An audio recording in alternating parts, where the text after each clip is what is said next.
C'est l'histoire d'un millionnaire. Il va voir son rave. Il dit, voilà, j'aimerais vous aider. J'aimerais faire la mitzvah de la tzedaka. J'aimerais donner. Combien est-ce qu'il faut que je donne?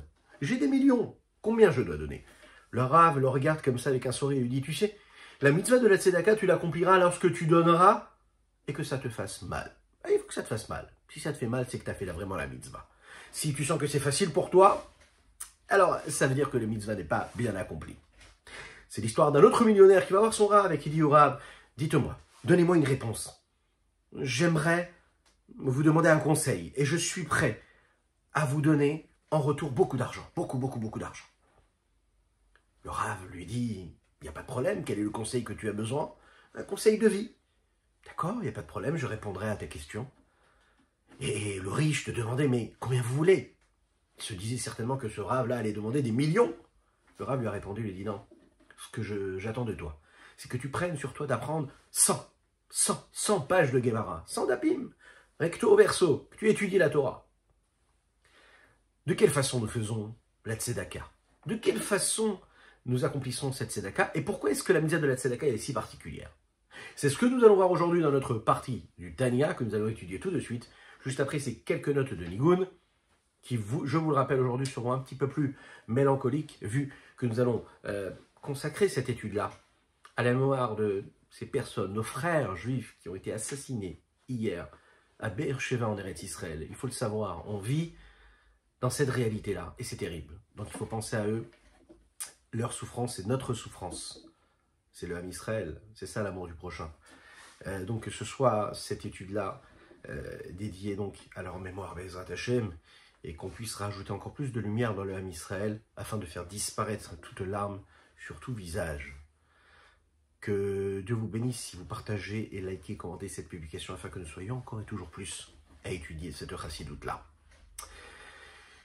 Tidira ya ya, idera ya ya ya, idera ya ya ya, maya moyenana, maya ya ya, idera ya ya, ha ya ya, maya ya ya,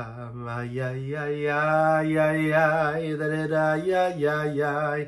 Da-da-da-da, ya, moyenana, da-da-da-da-da, ya, ma, ya, da-da-da, ya, ma, ya. Da-da-da, ya, ma, ya. Moyenana, ma, ya, da-da-da, ya, ma, ya, da-da-da, ma, ya. Da ya ya da ya da moyenanam da ya ya ha ya ya da moyenanam. L'Echaim. Nous dédions également et nous consacrons cette étude-là à la Refoua Shelema, la guérison totale et complète de Avraham Nissim Ben Sultana. Dites Amen Amen, dites Refoua Shelema, dites l'Echaim, et qu'on puisse véritablement se retrouver très rapidement avec lui pour danser et chanter dans la joie la plus totale. La mitzvah de la tzedaka, elle est très importante. Mais qu'est-ce que c'est la mitzvah de tzedaka? Qu'est-ce qu'il y a de si important? Qu'est-ce qu'elle a de si différent de toutes les autres mitzvot que nous avons la possibilité de vivre dans notre vie de juif? Qu'est-ce qu'il y a de si particulier? Quel est le secret de cet argent-là? L'argent, c'est le nerf de la guerre. L'argent, on en parle, on le respire, on en rêve. On se bat pour lui. On est persuadé que notre bonheur dépend de cet argent-là. C'est ce qui fait notre vie de tous les jours, notre quotidien. On court après, oui, à ce qui est vert sur le compte en banque et non pas à ce qui est rouge dans le compte en banque. Oui, qu'on le veuille ou non, c'est ce qui gère un petit peu, qui régit notre existence. Vous savez que c'est ce que nous appelons la Avodah Zara de nos jours. Avodah Zara, ça n'est pas de se prosterner devant une statuette, ça l'est aussi. Mais qui est-ce qui a cette tentation aujourd'hui? On a plus cette course effrénée vers l'argent pour l'argent. On ne sait pas pourquoi, mais c'est comme ça, on est happé par cela. On est persuadé que c'est la raison de tout et que c'est tout qui fait cette raison. Kesef, en hébreu, se dit Kesef, qui vient du Lachon Kisufin. Kisufin, c'est-à-dire tout ce que l'on désire. Et Kesef, ça veut le dire aussi autre chose. C'est appelé Damim. Damim, c'est de l'argent. Mais Damim, c'est aussi un autre mot. Damim, ça vient du mot dam. Dam, c'est le sang. Et en général, c'est vrai que l'homme fait très attention à son argent, mais ne fait pas attention aux jours qui passent. Ouais. Adam doeg al damav eno doeg al ibud yamav. Damav, yamav enam chozrim. Damav enam ozrim. Qu'est-ce que ça veut dire, ce texte-là? Les Chachamim nous disent qu'un homme, c'est bizarre, mais il se soucie de son argent, surtout de ne pas en perdre, surtout en gagner encore plus. Un homme qui a beaucoup, plus il a du mal à donner ce qu'il a. Oui, c'est comme ça. Et c'est pas bien du tout. Pourtant, sa vie, ses jours, ses secondes s'en vont aussi vite qu'elles sont arrivées. Et pour ça, il ne se soucie pas. Les minutes, les secondes, les heures de notre vie disparaissent, une après l'autre. Elles s'en vont. Et on ne se soucie pas de ça. Par contre, on se soucie de cette petite pièce d'argent ou de ce petit zéro en plus qu'on aura dans notre compte en banque. Qu'est-ce qu'il y a de si particulier dans cet argent-là? Et est-ce que dans l'argent, on doit y voir quelque chose de totalement négatif, ou est-ce qu'il peut y avoir quelque chose de positif dans cet argent-là? Les chaim. Alors, nous l'avons vu dans les chapitres précédents, dans nos cours précédents, que notre but ici-bas sur Terre, c'est d'accomplir la volonté de Dieu. Matérialiser la volonté de Dieu, c'est de faire de ce monde-là une demeure pour lui ici-bas. Comment on réussit à faire de ce monde-là une demeure pour Dieu? À travers l'accomplissement de la Torah et les mitzvot. Comment?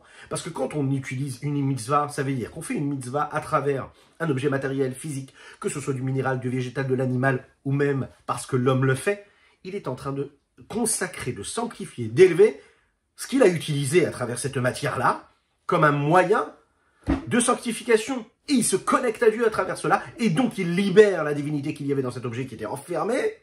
Et quand il libère cette divinité, il libère une énergie divine, donc une lumière qui va irradier tout autour son entourage, proche et lointain, et de cette façon-là, libérer le monde des sources de l'impureté grâce à cette sanctification. C'est dit comme ça, mais comment, quelle est la mitzvah qui représente le plus que cela? Nous allons voir qu'il y a des mitzvot particulièrement qui nous aident un petit peu plus de le faire que d'autres. Comment? Prenons des exemples. Vous savez que dans la Torah, nous avons 613 mitzvot. 613. Allumer les bougies de Shabbat, mettre les téphilines, poser une mezouza au linteau de notre porte. De cette façon-là, nous utilisons des objets physiques et matériels. Les Chachamim appellent la mitzvah de la tzedaka comme la mitzvah, ha-mitzvah. Quand dans la Torah nous parlons de la mitzvah, nous parlons de la mitzvah de la tzedaka. Pourquoi est-ce que quand nous parlons de mitzvah, nous parlons de tzedaka? Vous savez, quand on dit à son ami, on dit, dis-moi, tu veux faire une mitzvah? Est-ce que tu veux bien aider ce juif-là? Vous savez, cette expression que nous avons. Quand on lui dit, tu veux faire une mitzvah, on lui dit pas, allez, viens allumer les bougies de Shabbat. On lui dit, est-ce que tu veux faire une mitzvah? Est-ce que tu veux aider cette œuvre-là? Est-ce que tu veux aider ce rav? Est-ce que tu veux aider ces institutions? Est-ce que tu veux aider cette famille qui en a besoin? La mitzvah, c'est la mitzvah. Mais pourquoi? Pourquoi est-ce qu'elle a ce nom-là, la mitzvah? Prenons d'autres mitzvot. Mettre les téphilines. Nous l'avons dit, écrire un Sefer Torah, respecter le Shabbat, le jour de Kippour, étudier la Torah, faire la tefila, respecter la kashrut, c'est aussi les mitzvot de la Torah. A priori, il y a dans ces mitzvot, on imagine bien, une intensité de Gdusha, de sainteté beaucoup plus grande, beaucoup plus élevée, beaucoup plus aboutie, beaucoup plus assumée. Pourquoi nous parlons de la mitzvah de la tzedaka de cette façon-là? Alors, on va le voir ici, le Rabbi Shlomo Zalman va nous dire qu'il y a quelque chose de très particulier dans la mitzvah de la tzedaka, c'est qu'elle enrôle et qu'elle fait appel à des forces en nous qui sont infinies. Et que quand on fait la mitzvah de la tzedaka, c'est pas juste un geste, c'est en réalité toute notre personnalité qui est mise dans cette pièce-là, dans ce geste-là de la tzedaka. Qu'est-ce que ça veut dire?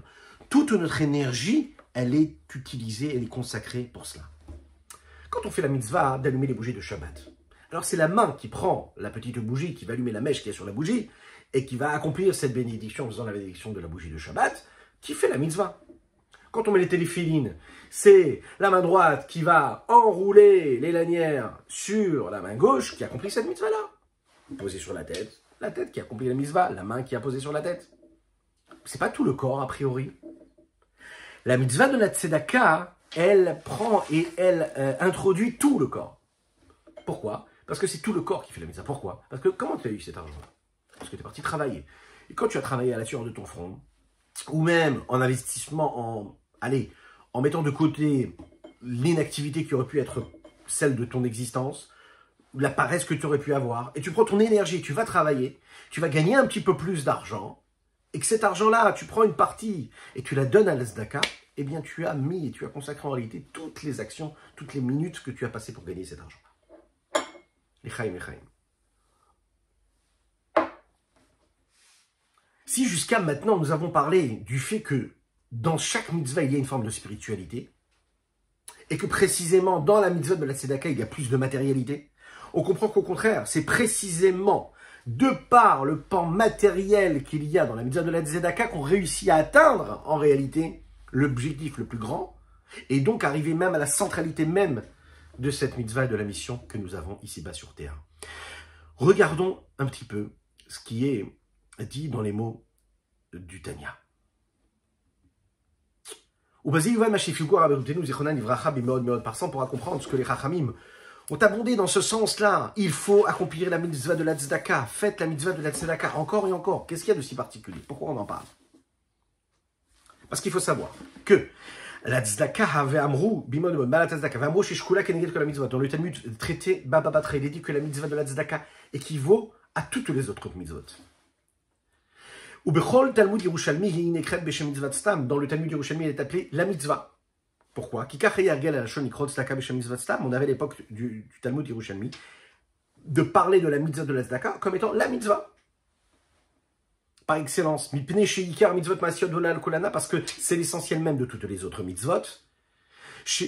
Mitzvot concrètes, celles qui sont actives. Parce que toutes les autres mitzvot, elles sont là pourquoi?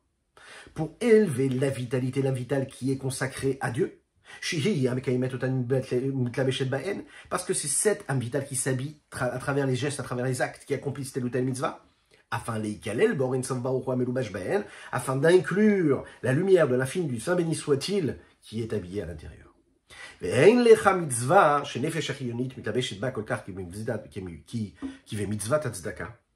Il n'y a pas une mitzvah dans laquelle il y a une âme vitale et une vitalité humaine qui s'investit autant que dans la mitzvah de la tzedaka. Et voilà pourquoi elle a de l'importance.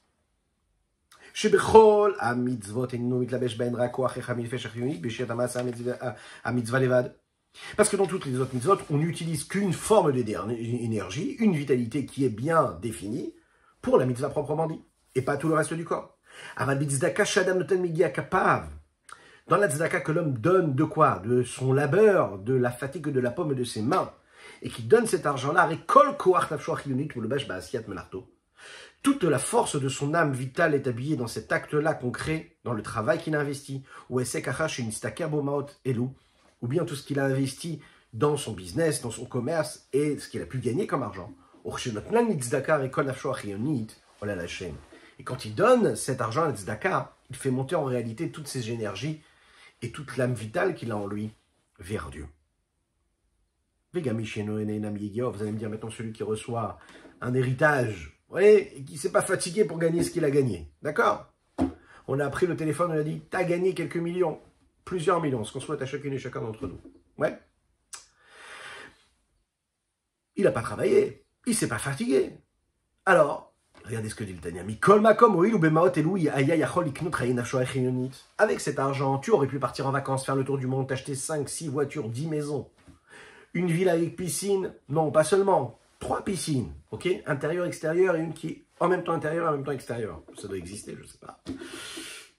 Et tu prends cet argent-là, qu'est-ce que tu vas faire avec? Tu la donnes à la tzedaka. T'imagines un petit peu? Tu aurais pu avoir un profit matériel, et tu prends ça et tu le mets dans la tzedaka. Alors, qu'est-ce que tu as fait? Mais tu as sanctifié tout cet argent-là, même si c'est de l'argent que tu as eu sans avoir besoin de te fatiguer physiquement. Lechaim, lechaim.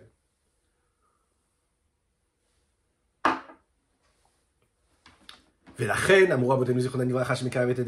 pour laquelle il est dit dans les traités Talmud, Baba Batra également, que la mitzvah de la tzedaka, elle est tellement grande parce que c'est elle qui rapproche la Géoula. Pourquoi la Géoula? Vous vous rappelez ce qu'on a dit tout à l'heure en introduction? Chaque mitzvah qu'on fait, c'est pour libérer Dieu.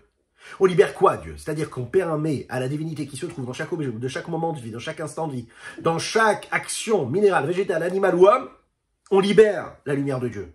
Qu'est-ce que c'est la Géoula? La Géoula, c'est faire entrer Dieu dans l'exil dans lequel nous sommes. C'est de délivrer l'étincelle divine qui se trouve dans chaque élément de cet exil dans lequel nous vivons. Alors quand, à un moment donné, on fait une mitzvah qui, elle, représente le top du top du top du matérialisme, on va chercher ce qu'il y a de plus matérialiste en nous. Ce qui représente le plus d'énergie physique, dans lequel il y a le plus de vitalité. Et on prend ça et on le donne, Et c'est-à-dire qu'on fait quoi? On le sanctifie pour Dieu, mais c'est ça la Géoula en fait. Dans cette mitzvah, il y a toute la mission qu'un homme il a à accomplir à travers toutes les 613 mitzvot. Les fiches Bizdaka Achatma et Arbe Mefesh Achiyonit, parce que dans une Tzedaka qu'il est en train de faire, il développe, il élève beaucoup de la vitalité qu'il a dans son âme vitale. Ce qu'il n'aurait pas pu être capable de faire et d'élever à travers les potentiels et les niveaux d'investissement qu'il aurait mis dans plusieurs mitzvot concrètes. Ah, maintenant, question, vous allez me dire, oui, d'accord, ça c'est la mitzvah de la tzedaka, mais qu'est-ce qui se passe avec les autres mitzvot? Par exemple, on sait que la mitzvah de Talmud Torah, c'est une mitzvah qui correspond à toutes. Qu'est-ce que nous disons dans les bénédictions du matin? Ve Talmud Torah keneget kulam. Quand tu étudies la Torah, ça correspond à toutes les autres mitzvot. Alors, il faut se décider. Est-ce que c'est la tzedaka ou est-ce que c'est le Talmud Torah, l'étude de la Torah? Aïnou mipne chez Talmud Torah i bedibur machashava. Le Rabbi Shonzalman va nous dire ici, sache, le Talmud Torah, c'est-à-dire étudier la Torah, c'est une mitzvah qu'on accomplit à travers la bouche, à travers la parole, la lecture. C'est une mitzvah qu'on accomplit grâce à la pensée. Ce sont donc des outils qui sont là, au service de l'homme et qui lui permettent de créer des ponts, des parallèles, pas des parallèles, des intermédiaires entre la divinité, entre Dieu, la sainteté de Dieu, et ce qu'il est en train d'étudier. C'est-à-dire que quand j'utilise ma pensée, j'utilise ma parole. Alors à ce moment-là, j'ai quelque chose de plus qu'il n'y a pas dans la mitzvah, parce que j'utilise quoi? Le moyen d'expression qui est le plus profond en moi, c'est-à-dire la machashava, la pensée, ou la parole. Quand j'étudie la Torah, il y a quelque chose qu'il n'y a pas dans la tzedaka et qu'il n'y a pas dans les autres mitzvot. Quand je fais une mitzvah concrète, physique, matérielle, j'utilise quoi comme outil extérieur, comme moyen d'expression de mon âme? J'utilise ce qu'on appelle le vêtement de l'action, ma'aseh. Mais juste avant, il y a quoi? Il y a machashava et dibour, la pensée et la parole.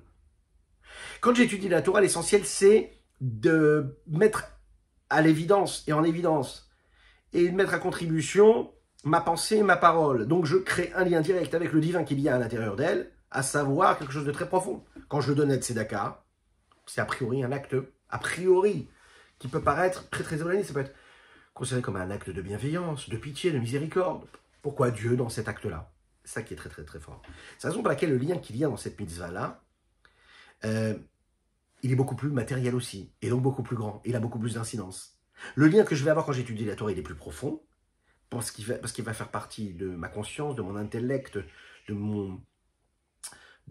raisonnement, de la logique, du spirituel, et non pas du physique et du matériel. Il n'y a pas d'autre mitzvah qui touche l'homme aussi de manière profonde et intérieure et intime que l'étude de la Torah. Il y a quelque chose de très très fort, de très puissant, de transcendant, divin. Deuxième raison. Il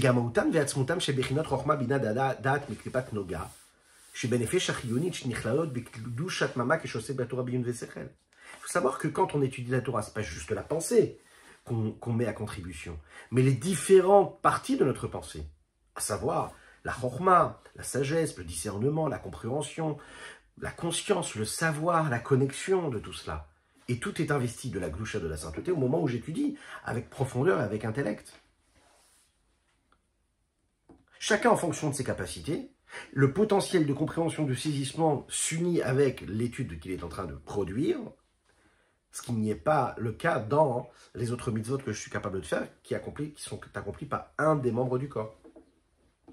Si on veut, dans chaque mitzvah, il y a un degré, un lien et de connexion, d'attachement qu'il y a, et qui dépasse même le potentiel de saisissement intellectuel que nous pourrons avoir. Le fait même que l'homme est en train d'accomplir la volonté de celui qui a dit, qui a eu cette volonté, à savoir le créateur du monde, Mishamar Vaya Olam, celui qui a parlé, qui a dit que le monde fut, le fait de le faire déjà, que je sois conscient ou que je ne sois pas conscient, au moment où je suis en train de faire cet acte-là, je me connecte à lui. Je me connecte, que je le veuille ou non, je suis connecté à lui. Pourquoi? Parce que j'ai accompli sa volonté. Lechaim, lechaim.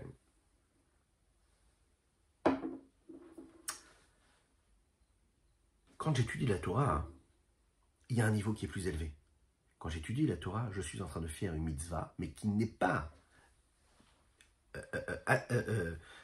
matérialisée par un acte concret physique, uniquement, mais aussi par quelque chose de spirituel. Donc, le changement qui se crée à travers la mitzvah, ça n'est pas quelque chose de superficiel, mais quelque chose d'intérieur et de profond. Quand je donne la tzedaka de ma main à l'autre main, d'une certaine façon, la main d'Akadosh Baruch Hu, si on peut s'exprimer ainsi, est devenue ma main. C'est-à-dire que j'ai fait ce que Dieu aurait fait, j'ai donné, j'ai fait, je suis devenu cette mitzvah-là. Mais c'est une mitzvah en réalité qui n'est pas reconnaissable à travers la main physique. La main physique qui a fait l'acte de don et la main physique qui n'a pas fait l'acte de don, donc qui est avant le don, c'est la même main. C'est le même geste. C'est les conséquences qui vont être différentes. Alors que quand j'étudie la Torah, l'énergie, le potentiel intellectuel est là, chorma, la sagesse qu'il y a en moi, se transforme et devient de l'akdoucha. Ça veut dire que l'essence même de mon essence intellectuelle est transformée et devient sainte. Un homme qui pense à quelque chose, d'accord, il est en train d'intégrer la pensée de Dieu. C'est ça qui est extraordinaire. Tu penses à des mots de Torah. Les mots de Torah que tu as en toi, ce n'est pas une pensée qui est extérieure à toi. Hein. C'est une pensée de Dieu. Donc, c'est la pensée de Dieu. Donc, tu as en toi la pensée de Dieu. C'est extraordinaire. La chorma, la bina, la date, ces trois dimensions de l'intellect, à ce moment-là, sont investies et se transforment comme étant quoi? Écoutez bien ça. L'intellect divin. Quand on est conscient de cela, ouais, enfin, si vraiment on était conscient, on ne s'arrêterait jamais d'étudier, pas une seule seconde. Et bien que l'essence même de toutes les différentes vertus, c'est-à-dire émotionnelles, puisqu'après l'intellect, nous avons la partie émotionnelle. Eh bien, ces émotions-là, a priori, jamais on aura la possibilité de les transformer en sainteté.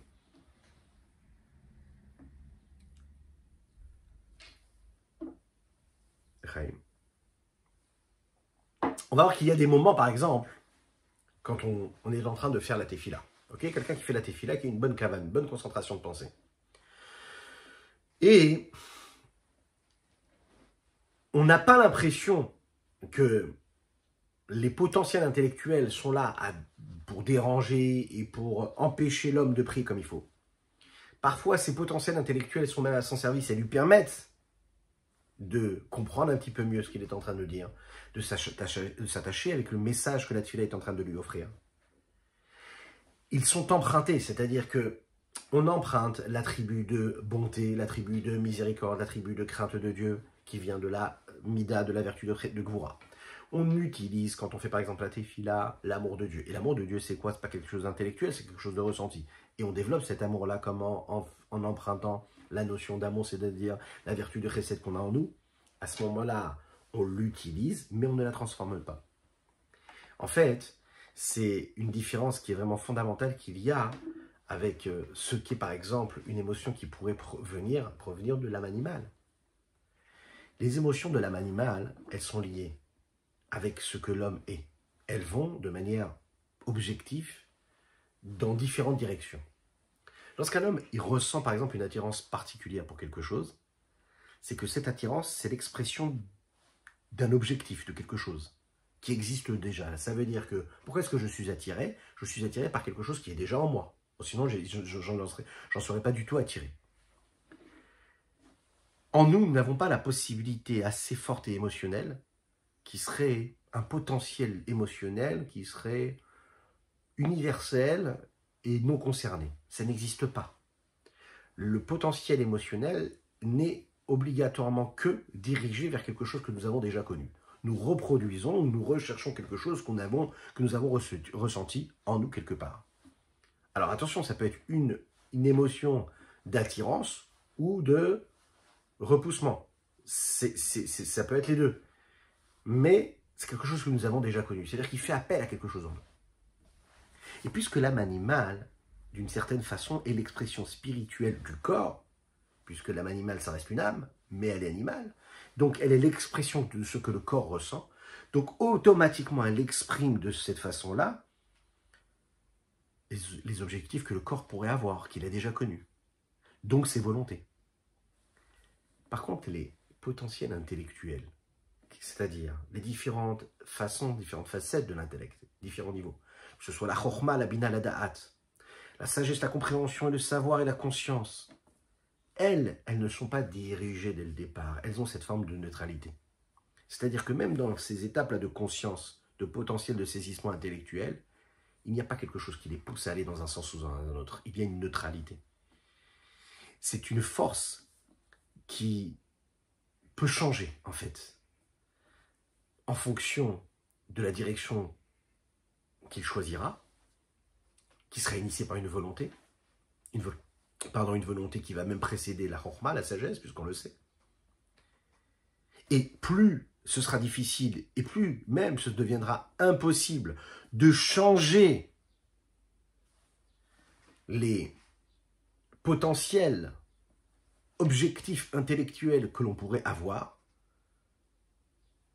eh bien, d'un autre côté, il sera assez facile, sans effort quasiment, de changer la direction de l'intellect d'un sujet à un autre, d'un sens à un autre, et même le faire partir d'un côté à un autre.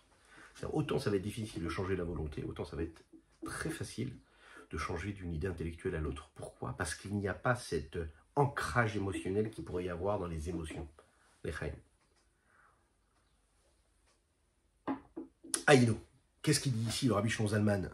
Il nous dit la raison profonde de cette différence qu'il y a entre les émotions et l'intellect, développée magnifiquement ici par le Rav Adin Even Israël, dans ses explications du Tanya, parce que le mal, il est beaucoup plus puissant quand il est dans les émotions que quand il est dans l'intellect. Puisqu'on sait que les clipotes, les écorces du négatif s'abreuvent, d'accord, beaucoup plus facilement et de manière beaucoup plus forte dans les émotions que dans l'intellect. Comme ceux qui maîtrisent la Chokhmat HaKabbalah, Yodechen. En fait, il faut savoir ici que c'est une question qu'on aura l'occasion d'étudier, d'approfondir une autre fois, qui est fondamentale dans la Kabbalah ou dans la Chassidut. Zot veot acheret, encore plus que cela. Ici, on va voir l'importance que l'étude de la Torah peut avoir dans notre vie, qu'on ne soupçonne même pas en réalité. Et de quelle façon? Passer du temps à étudier la Torah, comprendre que chaque moment que l'on va investir dans l'étude de la Torah pourrait transformer notre existence, c'est pas juste quelque chose qu'on nous dit, c'est quelque chose qu'on nous donne réellement. L'chaim. Petite histoire, oui, c'est l'histoire d'un rav d'une communauté. Il réunit toute sa communauté, il leur dit « Aujourd'hui, j'ai une magnifique nouvelle à vous annoncer. » Tout le monde décide de venir, et surtout, ils savent qu'il y a quelque chose à faire dans la communauté, il faut réparer la synagogue, il faut refaire tout le Beth Midrash, il faut l'embellir, voilà. Donc tout le monde a décidé de venir, et les riches, les moins riches, tout le monde est présent, tout le monde est là, on a tous fait un petit peu les chaïm, et là, le rabbin de prendre la parole et dire, voilà, j'ai de très bonnes nouvelles à vous annoncer, mais aussi des nouvelles qui sont un peu moins bonnes, enfin, que vous pouvez interpréter comme moins bonnes. Tout le monde est très heureux d'entendre ces nouvelles-là. Par quelle nouvelle vous aurez aimé que l'on commence? Vous l'imaginez bien, par la bonne nouvelle. Alors je vais commencer par la bonne nouvelle. Sachez bien, écoutez, que nous avons trouvé tout l'argent qui était nécessaire pour refaire notre Beth Midrash, pour refaire notre synagogue, comme il faut, de la manière la plus belle, avec les plus beaux décorateurs intérieurs et extérieurs. Waouh, tout le monde applaudit. Magnifique. Alors c'est quoi la deuxième nouvelle qui est moins bonne pour nous? Eh bien c'est que cet argent, elle est déjà là. Et elle se trouve dans vos poches. Eh oui. On a déjà tout en fait. On n'a pas besoin d'aller chercher loin. Tout est là. Tout est là. Ouais. Est-ce que le bonheur, c'est l'argent que nous avons? Pas du tout. Ça ne s'achète pas. Quelque chose qui peut se vivre. Bon. Alors qu'est-ce qu'on fait avec cette étude de la Torah? Comment est-ce que cette étude de la Torah-là, elle peut transformer notre vie? Et comment l'étude de la Torah a quelque chose que la Tzedaka n'a pas, hein? Quelque chose en plus, quelque chose de différent. C'est ce qui va nous amener vers la conclusion de ce 37e chapitre du Tanya. Écoutez à Marie.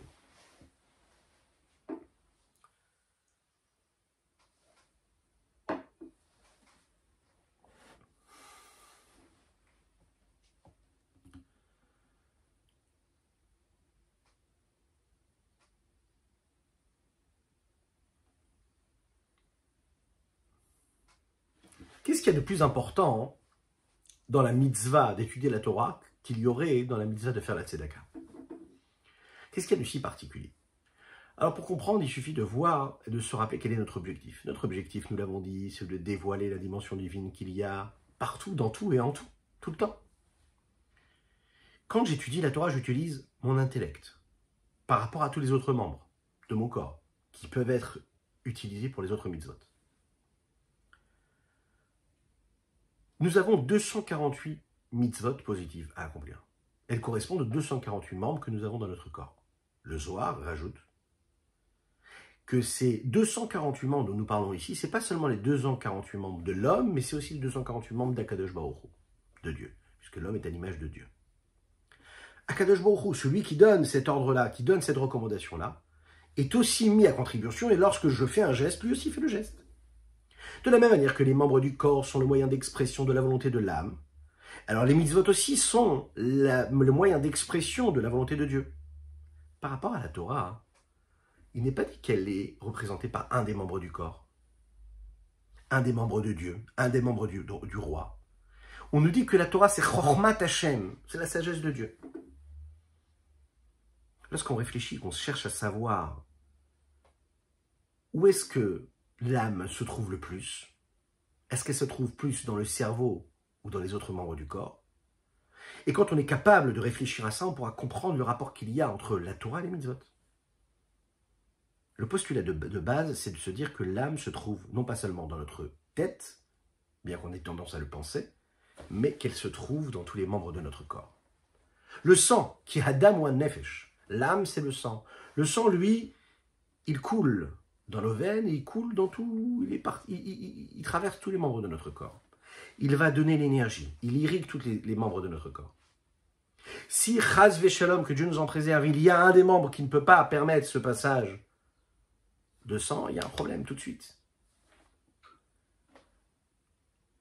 Alors, concrètement, si on s'arrête 2 secondes et on se pose la question, où est-ce que je ressens plus l'expression de mon âme, plus dans mon cerveau, plus dans mes pieds, par exemple, quelle réponse je serai en mesure de donner? Bien sûr qu'on ressent l'âme un peu plus dans le cerveau que dans les autres membres du corps. Pourquoi? Parce que dans le cerveau, il y a la personnalité de chacune et chacun d'entre nous, la richesse de notre caractère, de nos complications, de notre intellect, de notre conscience, de notre volonté. C'est là-bas qu'il y a le point central de la valeur, du poids de l'âme. Mais il faut savoir que cette âme-là se trouve dans les autres membres du corps, à tel point qu'elle est même capable de gérer tous les membres du corps en fonction de sa volonté à elle.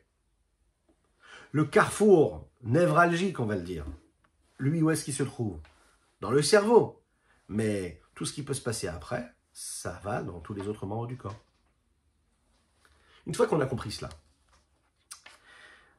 ces 248 membres, ok, ils ne sont pas dans le cerveau de l'homme. Donc si l'âme, elle se dévoile le plus dans le cerveau, et non pas dans les 248 membres, comment est-ce qu'on va réussir à trouver une solution à cette question-là? Qui est, où est-ce qu'on peut rencontrer et toucher Dieu le plus?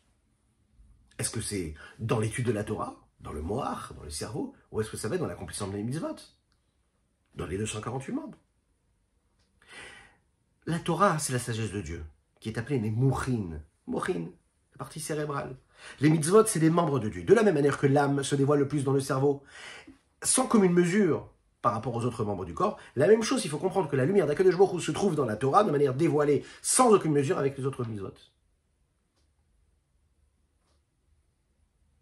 Où est-ce qu'on voit dans la Torah le dévoilement de Dieu, au point de dire que quand on étudie la Torah, on s'attache à une dimension divine qu'on ne pourrait jamais trouver dans les autres mitzvot? Où?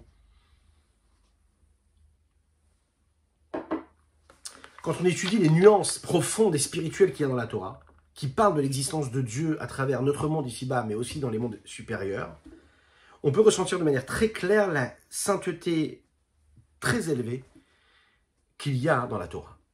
Que ce soit en étudiant par exemple les parties cachées de la Torah, en étudiant la Kabbalah, en étudiant le Zohar, et que ce soit en étudiant les Midrashim, la Haggadah, toutes les différentes parties de la Torah, en étudiant la raison profonde que peuvent avoir les mitzvot.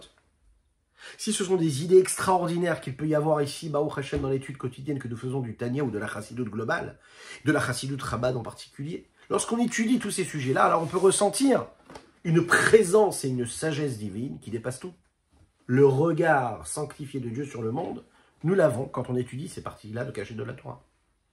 Mais dans la Torah, il y a aussi des autres dimensions, des dimensions qui sont beaucoup plus posée, beaucoup plus calme, c'est-à-dire beaucoup plus matérielle, on va le dire, plus matérielle. Elle s'exprime à travers les dimensions dévoilées de la Torah, à travers la halacha, comment faire, comment ne pas faire, de quelle façon on doit s'habiller, pied gauche ou pied droit, de quelle façon il faut attacher ses chaussures, hein, vraiment ça va jusqu'à cet extrême-là. De quelle façon on doit se comporter si le taureau d'un ami a encorné le taureau d'un autre ami. De quelle façon on doit se comporter dans telle ou telle situation. Où est-ce que Dieu se trouve quand on étudie des questions aussi a priori matérielles? Alors, le Rabbi Shimon Zalman va faire dépendre ça de la comparaison que nous avons entre la Torah et l'eau. De la même manière que l'eau, elle descend d'un endroit qui est très très grand et elle peut arriver dans un endroit qui est très très très bas. Et l'eau qui descend tout en bas et qui vient de très très haut, ça reste toujours la même eau. Et à aucun moment elle ne se transforme, elle devient une autre eau. Elle n'est jamais altérée. La Torah, c'est la même chose. Elle peut descendre d'un niveau de spiritualité phénoménal, très très élevé. Elle va s'habiller dans une halakha, dans une loi qui concerne quoi? De quelle façon on doit manger ou boire, de quelle façon on doit chausser ses chaussures ou ses lacets. Mais c'est la même Torah, elle ne l'a pas changé. Ah, ça parle d'un lacet droite ou gauche, mais c'est de la Torah spirituelle qui vient du niveau le plus élevé, comme cette eau-là qui ne change pas. Donc quand on se pose la question, et qu'on se demande, où est-ce que je vais pouvoir rencontrer Dieu de la meilleure des façons, de la manière la plus dévoilée? La réponse, elle est, sans équivoque, en étudiant la Torah, plus que dans toutes les autres mitzvot. Et on va voir les nuances de tout cela. Zot ve'ot acheret. Il faut comprendre aussi cela, et de manière beaucoup plus forte. Vehi haolal kulana. Il y a dans la mitzvah de l'étude de la Torah quelque chose de plus que d'autres n'ont pas. Par rapport à ce qui a été dit dans les Tikkuné Zohar, ces textes du Zohar. Les 248 mitzvot positifs correspondent aux 248 membres du roi, c'est-à-dire Akadosh Baruch Hu, de Dieu. De la même manière que chez l'homme ici-bas, l'homme matériel, qui lui ressemble à cet homme-là supérieur, suprême.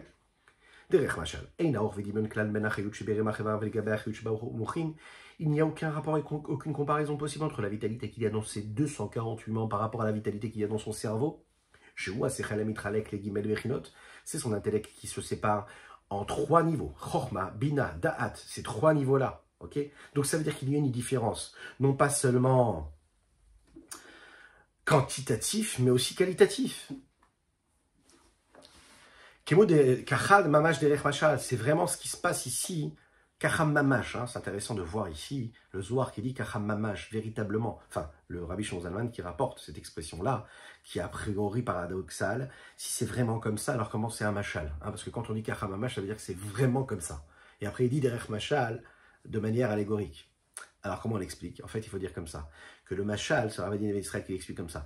Le machal, quand on donne une métaphore, c'est pas seulement une métaphore qui est là pour nous montrer un exemple par rapport à d'autres choses, qui pourrait nous servir d'exemple pour autre chose, pour nous rapprocher de l'intellect. Il est là en réalité pour nous faire comprendre quelque chose d'autre. L'essence même du lien qu'il y a entre les membres du corps et de l'âme, c'est vraiment Kacham Mamash, c'est véritablement comme cela. Dans tous les niveaux de l'existence, que ce soit dans les mondes supérieurs ou les mondes inférieurs, il faut toujours se souvenir ici. Quand on parle ici de monde supérieur, on ne parle pas de membres qui sont matériels, qui soient matériels. On parle d'une existence autre, et ce n'est donc juste qu'une métaphore. Donc c'est véritablement ça, mais en même temps, il faut savoir que nous parlons ici de notions spirituelles. Les Avdil Berevot Avdalot Leinket. Et il faut pour cela séparer cela à d'infinis niveaux de différence et de séparation. Entre la lumière qu'il y a de l'infini du Saint-Béni soit-il, qui s'habille à travers les actions, les actes concrets des mitzvot. Les Gabé et Harat Orinsof, par rapport à la lumière de l'infini du Saint-Béni soit-il, qui se développe et qui se dévoile, dans les niveaux de Chorma, Bina, Da'at, qu'il y a dans la Chorma Torah, dans la sagesse de la Torah. Ish, Kifi, Sechlo, Sakato, chacun en fonction de sa capacité de saisissement intellectuel. Chacun en fonction de ce qu'il est capable de comprendre. Et bien sûr, il y a aussi celui qui va comprendre de manière très très concrète, très physique, quand on lui parle d'un taureau qui va encorner un autre taureau.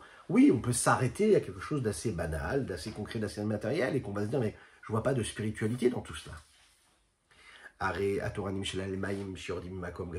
Il faut savoir que la Torah ici, elle est comparée à quoi? À l'eau qui descend d'un endroit, qui vient d'un endroit très très haut, qui descend dans un endroit très bas. Moi, je suis une Béalel, comme il expliquait plus haut. Et bien qu'on nous ait dit que l'étude de la Torah, c'est vraiment quelque chose de si important, eh bien, sachez que ce qui est important, nos maximes de nos pères nous le disent. L'essentiel, ça n'est pas l'étude de la Torah, l'essentiel, c'est l'action. C'est qu'est-ce que tu vas faire? Comment tu vas te lever, comment tu vas te bouger, comment tu vas te battre pour faire, et encore faire. Pas comment tu vas rester dans ton coin et étudier la Torah. D'où nous le savons. Il est écrit dans les textes, dans le Chumash Devarim. Et tu garderas cette mitzvah, ces lois, ces commandements, ces préceptes que je t'ai ordonnés. Ayom la sotam. Aujourd'hui de les faire. Aujourd'hui, ça veut dire quoi? Ça veut dire que chaque jour de notre vie, on doit se battre pour faire ce que nous avons à faire et faire une mitzvah et encore une autre mitzvah et encore une autre mitzvah. C'est comme ça. Tu ne peux pas te dire, voilà, j'ai fait ce que j'avais à faire, il n'y a plus besoin de faire. Non, tu as encore un peu d'énergie, tu as encore une minute dans ta vie, dans ton emploi du temps, va faire une mitzvah. Tu cherches une mitzvah à faire. Il y a toujours quelque chose à faire. On sait qu'il y a une loi qui nous dit qu'il faut arrêter d'étudier la Torah quand il y a une mitzvah concrète qui doit être faite, quand personne ne peut la faire à notre place. Personne ne peut faire la mitzvah, tu te lèves, tu vas faire la mitzvah. Ah, je préfère rester étudier la Torah. Non, pas du tout. Va faire une mitzvah si tu veux faire une mitzvah. Mishum kizeh kol adam, comme le dit Kohelet, comme le dit Shlomo Melech dans Kohelet, il dit kizeh kol adam, tout le but de l'homme ici-bas sur terre, c'est quoi? C'est toute son existence. Vitachlit briato, viriato le'olam hazeh. La raison pour laquelle il a été créé, qu'il a été mis dans ce monde-là ici-bas sur terre. Liotlo idbarer dira betartonim davka, de faire de ce monde-là une demeure pour Dieu ici-bas. Transformer l'obscurité en lumière, de façon à ce que l'honneur de Dieu remplisse toute la terre. Agashmit, Daika, précisément cette terre-là qui est physique et matérielle, non pas des mondes spirituels. Dieu, il veut ce monde matériel dans lequel tu vas agir. Veraou chol basar yardav, comme le dit le prophète Ishaïa. Kol basar, ça veut dire que chaque être humain de notre humanité doit être capable de constater, de voir comme un juif, il fait une mitzvah. De voir qu'il rapporte de la lumière, qu'il intensifie la lumière, qui fait de ce monde-là un endroit où Dieu il peut résider et que ce soit visible de toute chair, qu'on soit capable de le voir, de notre propre chair. Ce qui n'est pas le cas quand on est capable de le faire et que ça peut être fait par quelqu'un d'autre. Comme le dit le Rambam, on ne va pas s'arrêter d'étudier la Torah quand quelqu'un d'autre peut faire la mitzvah. Af, chez Kol HaTorah et la Perush HaMitzvot Masiot, bien que toute la Torah ce soit quoi? Que l'explication en réalité de cette étude de la Torah. Veinu Mishum, pourquoi? Parce que c'est le niveau de sagesse qui est reflété par les trois dimensions de la sagesse, Chorma Binadat, de l'infini du Samedi soit-il, et en s'investissant dans cette étude de la Torah, il est en train de quoi? Eh bien de faire descendre la lumière de l'infini du Saint-Béni soit-il en lui avec beaucoup plus de force et beaucoup plus de puissance à l'infini, bien plus qu'il serait capable d'amener par le rayonnement vers Shachal et des Pikudim, chez Nevaim des Malka, qui serait amené par les membres du roi, à savoir les commandements du roi, les commandements de Dieu, les mitzvot, qui sont le reflet des commandements du roi à travers lui, ses membres à lui, ses membres donc extérieurs, qui agiraient et qui accompliraient ces mitzvot-là. Vezé Shabbat Rav Sheshet, c'est ce que dit Rav Sheshet dans le Talmud, il dit comme ça, il dit Chadai nafshai, l'arkerahai, l'artenai. Sois heureuse, mon âme, sois heureuse. Parce que c'est pour toi que j'ai lu la Torah, c'est pour toi que j'étudie la Mishnah. Dans toute la mitzvah, il y a une voie, dans toute mitzvah que l'on fait, il y a une forme de joie de l'âme. Parce que dans chaque mitzvah, l'homme est en train de toucher quelque chose de très fort, il est en train de créer l'expression de l'unicité qu'il crée, du lien, du rapport, du contact qu'il a avec Dieu. Rien que pour ça, il est joyeux, il est heureux de cela. En fait, c'est quelque chose de mystique, quelque chose qu'on n'est pas capable de toucher, de comprendre, de saisir. C'est comme ça. C'est intrinsèque. Lechaim, lechaim.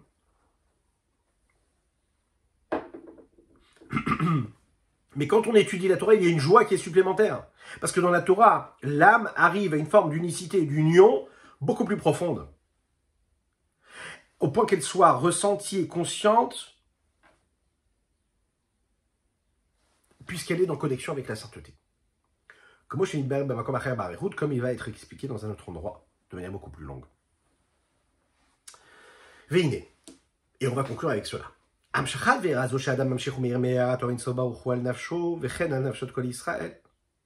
nous disons par exemple tous les jours dans la tefila, les Shem Yichud Kudsha Berichu Shrinte, on dit qu'à Kadosh Baruch Hu, quand on va faire notre tefila, on est là pourquoi? Au nom de quoi? D'ailleurs, il y en a qui ont même l'habitude de dire cette phrase-là avant chaque mitzvah qu'ils font. Ok? C'est quoi? Et nous, on s'en rend quitte au début de la journée pour tout ce que nous allons faire pendant la journée. Ça veut dire quoi? Que tout ce que nous faisons les Shem Yichud Kudsha Berichu Shrinte. On le fait pour l'union qu'il y a, pour créer une union, une unicité, recréer ce lien direct, ce contact entre Akadosh Baruch Hu et sa Shrina. Akadosh Baruch Hu est tout le reflet de Dieu, toute sa lumière, toute sa vitalité qu'il a mis où? Dans chaque élément du monde, dans chaque chose que nous allons faire, dans chaque mitzvah que nous allons faire.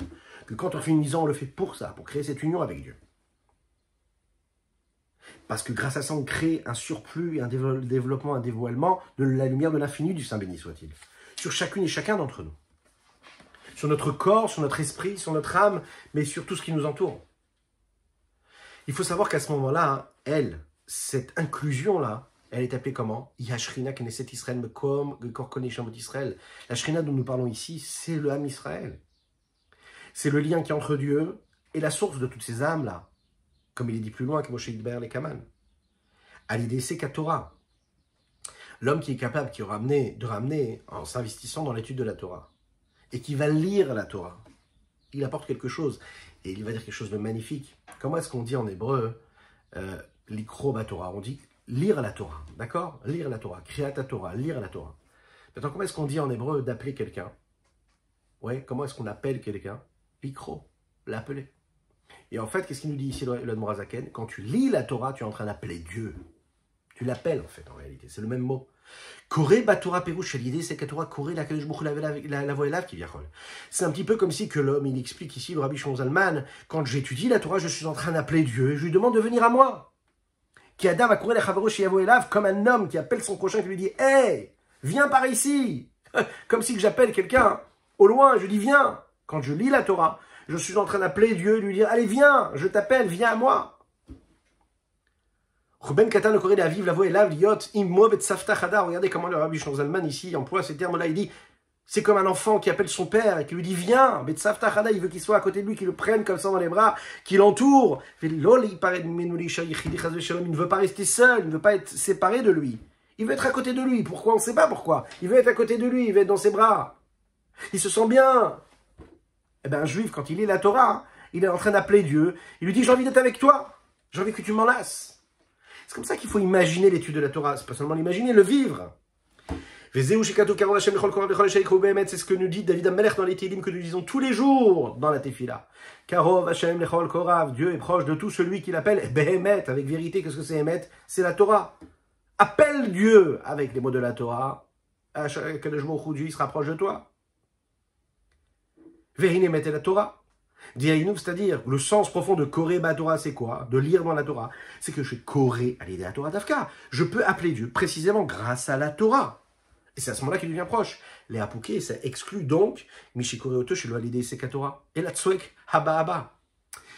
Ça exclut celui qui l'appelle, mais pas en étudiant la Torah, mais seulement en criant, en disant papa, papa. Qu'est-ce que ça veut dire ici?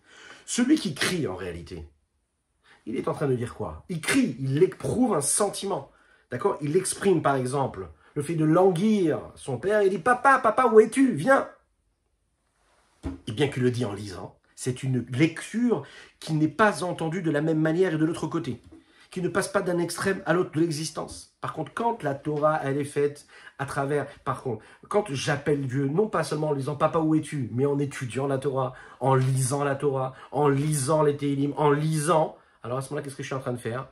C'est pas mes mots à moi, c'est les mots de Dieu. C'est la raison pour laquelle on dit quand un homme, il sait plus quoi faire, il n'a pas la tête, il n'arrive pas à étudier. Quand un homme, il n'arrive pas à formuler sa demande. Quand il ne sait pas comment exprimer sa demande pour Dieu et à Dieu, il lit les Télim. Mais pourquoi les Télim? Parce que quand tu veux dire les mots de Télim, tu es en train d'appeler Dieu. Chaque lettre, chaque mot que tu es en train de prononcer, c'est les mots de Dieu, c'est Dieu lui-même. Donc tu es en train d'appeler Dieu avec son langage, tu t'attaches directement à lui. Comme il est dit également par le prophète Ishaya, ou que Moshe voir Bemakom, comme il dit dans un autre endroit, que la Torah c'est le nom d'Akadosh Baruch Hu. Et quand un homme il appelle, il prononce les mots de la Torah, alors il appelle Dieu par son nom. Alors qu'un homme qui n'appelle pas Dieu par son nom, mais juste comme ça, On ne peut pas dire que c'est vraiment, véritablement, un appel de Dieu. C'est peut-être l'expression d'un homme qui a envie de l'appeler, mais l'essentiel même de ce que nous appelons appeler Dieu, c'est par la Torah, parce qu'à ce moment-là, il se fatigue, il investit quelque chose, et ce sera donc interprété comme une volonté de connexion, et donc ça réveillera une volonté d'en haut de se diffuser, de se dévoiler ici-bas. Et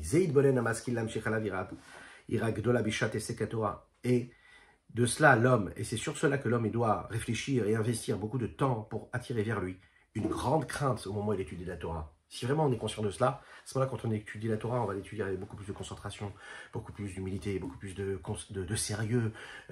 Être conscient qu'on est en train d'appeler Dieu en réalité. Chaque mot de Torah, en fait, c'est quelque chose de phénoménal. Je peux étudier la Torah, Chas Shalom, que Dieu nous en préserve, comme un livre intellectuel que je suis en train de lire, de philosophie. Mais la Torah, c'est pas du tout ça. La Torah, ça doit être vécu non pas comme un objet intellectuel, une recherche philosophique, comme un métier, Chas Shalom. Non. Ou même, des fois, même parfois, comme un moyen de m'amener à une forme d'émotion. Non, pas du tout. Je dois penser à une seule chose. Me dire que je suis en train de dire le mot de Dieu. Je suis en train de me tenir devant le roi des rois, Kadosh Baruch Hu. Que je pense avec lui, que sa pensée elle est en moi, que ma parole ça devient la parole du divin. C'est pas une autre parole, je prononce les mots de Dieu, je suis Dieu à ce moment-là, l'expression même de Dieu. À ce moment-là, qu'est-ce qui se passe? Il y a une crainte phénoménale qui va venir en moi, sur moi. Je ne vais pas aborder l'étude de la Torah de la même manière du tout. Et de cette façon-là, nous allons conclure notre 37e chapitre. Alors c'est un sujet vaste. Et il y a énormément de choses à dire, il y avait énormément de choses à expliquer, mais comme on respecte la partie qui nous a été donnée tous les jours du Tanya pour conclure, hein, vous le savez, à la fin de l'année, donc on a été un petit peu vite sur ces sujets, même s'il y a énormément de choses à dire, Bezrat Hashem, qu'on aura l'occasion de développer.